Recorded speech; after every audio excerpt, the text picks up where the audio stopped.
Hi everyone, welcome to our channel Goyal's E to invest. तो ये video एक बहुत ही इंपॉर्टेंट वीडियो होने वाला है ऑप्शन बायर्स के लिए जो स्टॉक ऑप्शंस बाय करते हैं। हम इस वीडियो में समझेंगे कि कैसे लास्ट मंथ की एक्सपायरी पे हिंडाल्को के केस में एक गेम हुआ था जिसमें इसके छोटे ऑप्शन बायर्स को भी बहुत बड़ा लॉस हुआ था। ऑप्शन बाइंग जो कहा जाता है कि लिमिटेड लॉस है, तो इस केस में वो ऑप्शन बाइंग अनलिमिटेड लॉस में कन्वर्ट हो गई थी, तो जिसमें स्मॉल ट्रेडर्स जो कि कुछ हज़ारों की कैपिटल से ही ट्रेड करते हैं उनको भी लाखों रुपए का नुकसान हुआ था। इस वीडियो के थ्रू हम कुछ कॉन्सेप्ट समझेंगे जिनके थ्रू आप आइडेंटिफाई कर पाएंगे कि आपकी ट्रेड रिस्क में या फिर अनलिमिटेड लॉस की तरफ तो नहीं जा रही है, और हम देखेंगे हिंडाल्को केस के थ्रू कि क्या एक्चुअली में हुआ था और समझेंगे कुछ सिंपल वेज जिनके थ्रू हम इस तरह की गलतियों से बच सकते हैं। तो ये गलतियाँ मेनली मार्केट की इनकम्प्लीटनेस की वजह से हैं और ना कि एक ट्रेडर की गलती की वजह से हैं। तो हम इस वीडियो में समझेंगे कि कैसे हम कुछ रूल्स फॉलो करके इस टाइप की गलतियों को अवॉइड कर सकते हैं जो कि मार्केट इनकम्प्लीटनेस की वजह से एक स्मॉल ट्रेडर्स को भुगतनी पड़ती हैं। तो सबसे पहले चलिए कुछ बेसिक कॉन्सेप्ट समझते हैं जो आपकी हेल्प करेंगे इस वीडियो को पूरा अच्छी तरह से समझने में, और आप भी फिर इन गलतियों से बच पाएंगे। तो सबसे पहले समझते हैं कि in the money, out of the money और एट द मनी ऑप्शन क्या होता है। कॉल बाइंग और पुट बाइंग के केस में ये टर्मिनोलॉजीज चेंज हो जाती हैं। तो हम सबसे पहले समझते हैं कॉल बायर के लिए in the money, out of the money और एट द मनी क्या होगा, और फिर उसके बाद समझेंगे कि पुट बायर के लिए ये तीनों चीज़ क्या होंगी। तो हम एग्जांपल लेते हैं टीसीएस का, और मान लेते हैं कि टीसीएस की स्पॉट प्राइस अभी मार्केट में 3800 रुपीज़ चल रही है। तो स्पॉट प्राइस का मतलब होता है वो प्राइस जिस पे अभी शेयर मार्केट में ट्रेड हो रहा है। तो अगर आपकी ऑप्शन की स्ट्राइक प्राइस 3800 से ऊपर है तो हम इसे out of the money option बोलेंगे। अगर स्ट्राइक प्राइस 3800 रुपये के आसपास है तो इसे हम एट द मनी ऑप्शन बोलेंगे, और वहीं अगर ऑप्शन की स्ट्राइक प्राइस अगर 3800 से नीचे है तो इसे हम इन द मनी ऑप्शन बोलेंगे। तो ये तीनों टर्मिनोलॉजीज कॉल बाइंग के केस में है इस एग्जांपल में। तो वहीं बात करें पुट बाइंग के केस में, हम सेम एग्जांपल लेंगे। तो टीसीएस का स्पॉट प्राइस अभी मार्केट में 3800 चल रहा है। तो पुट बाइंग के केस में अगर ऑप्शन की स्ट्राइक प्राइस 3800 से ऊपर है तो वो इन द मनी हो जाएगी, अगर 3800 है तो एट द मनी रहेगी, और स्ट्राइक प्राइस अगर 3800 से कम है तो out of the money option कहलाएगा। तो बेसिकली ये कॉल बाइंग और पुट बायर की एक्सपेक्टेशन के हिसाब से ये चीज़ होती है, क्योंकि कॉल बायर एक्सपेक्ट करता है प्राइस ऊपर जाएगी, वहीं पुट बायर एक्सपेक्ट करता है प्राइस नीचे जाएगी। तो मेनली ये जो इशू या फिर ये जो गड़बड़ होती है ये इन द मनी ऑप्शन की वजह से होती है। तो 2019 से पहले सेबी के रूल्स थे कि सारे stock futures and option cash settled होंगे, बट इसको चेंज करके अक्टूबर 2019 के बाद से ये कर दिया गया कि आपको compulsory physical delivery of stocks को या तो लेनी है या देनी है अगर आपका option in the money expire होगा और ट्रेड अगर सेटल नहीं होगी। तो अगर आपका स्टॉक फ्यूचर या option in the money expire होगा तो आपको एंटायर कॉन्ट्रैक्ट की वैल्यू की डिलीवरी लेनी पड़ेगी या फिर उतने ही वैल्यू के स्टॉक्स देने पड़ेंगे।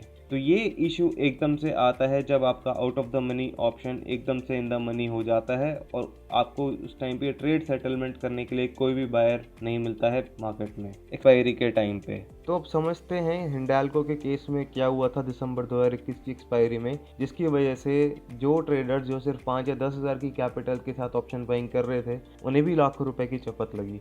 ये इशू आया था हिंडाल्को की 450 की पुट की स्ट्राइक प्राइस में, जो जस्ट बिफोर एक्सपायरी 2:30 बजे के बाद जो पूरा दिन 450 रुपये से ऊपर की इस पे चल रहा था और out of the money option की तरह ट्रेड हो रहा था, वो suddenly in the money option हो गया।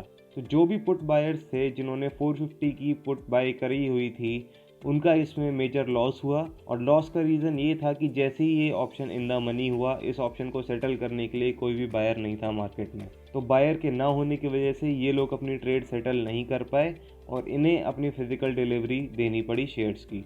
तो आप देख सकते हैं मार्केट डेप्थ हिंडाल्को की, जिसमें आपको कोई भी बायर नहीं मिल रहा है, और ये 3 बजे के अराउंड का स्क्रीनशॉट है। तो जो भी ऑप्शन बायर्स एक छोटे मोटे प्रॉफिट के लिए इसको ट्रेड कर रहे थे, ऑप्शन बाइंग कर रहे थे, वो इसमें फंसे और उन्हें लाखों रुपए का नुकसान हुआ। ये किसी भी ऑप्शन बायर की गलती नहीं थी, बल्कि ये एक मार्केट इनकम्प्लीटनेस थी जिसकी वजह से ये इशू हुआ, और इसके क्या कॉन्सिक्वेंसेस हो सकते हैं या हुए हैं वो अब हम डिस्कस करेंगे।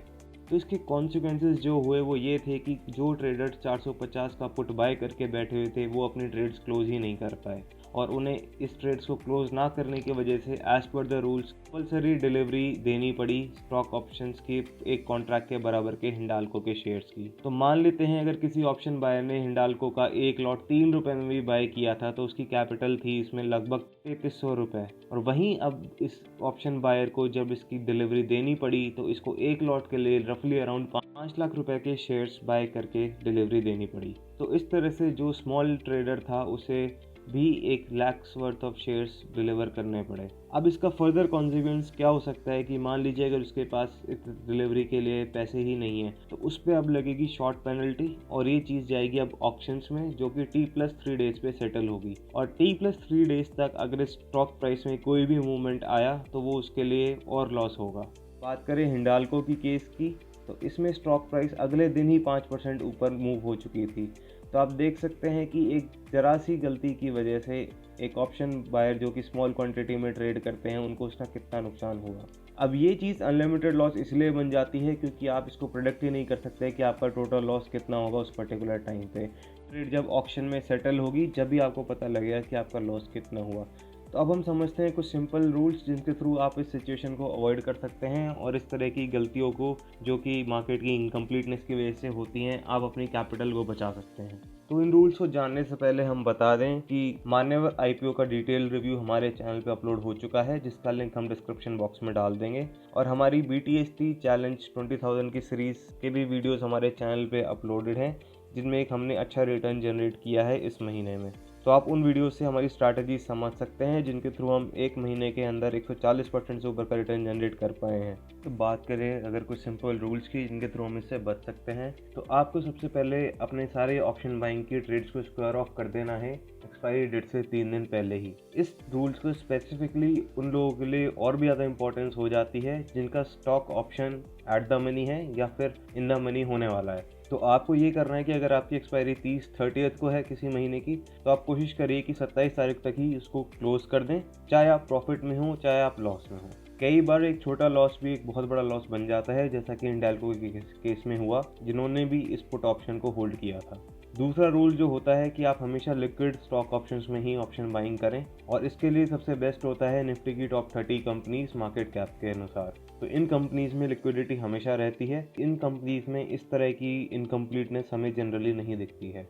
इसके लिए ब्रोकर लॉबी भी सेबी के पास गई है कैश सेटलमेंट को दोबारा रिकंसिडर करने के लिए, जिससे कि इस तरह की सिचुएशन जब भी आए उसे अवॉइड किया जा सके और कोई भी ट्रेडर या फिर ब्रोकर बैंकरप्ट ना हो इन केस अगर कोई भी ट्रेडर इस तरह की ट्रेड्स में फंस के पेमेंट करने में फेल होता है। तो ब्रोकर्स पे भी इसका बहुत बड़ा इम्पैक्ट आ सकता है अगर मान लीजिए कोई भी ट्रेडर एक गलती की वजह से वो अपना पेमेंट ना कर पाए तो, क्योंकि डिलीवरी तो ट्रेडर या ब्रोकर किसी को तो देनी ही पड़ेगी। तो thank you everyone, I hope ये वीडियो आपको अच्छा लगा होगा। बने रहिए इस चैनल पे और भी इसी तरह के वीडियोस के लिए।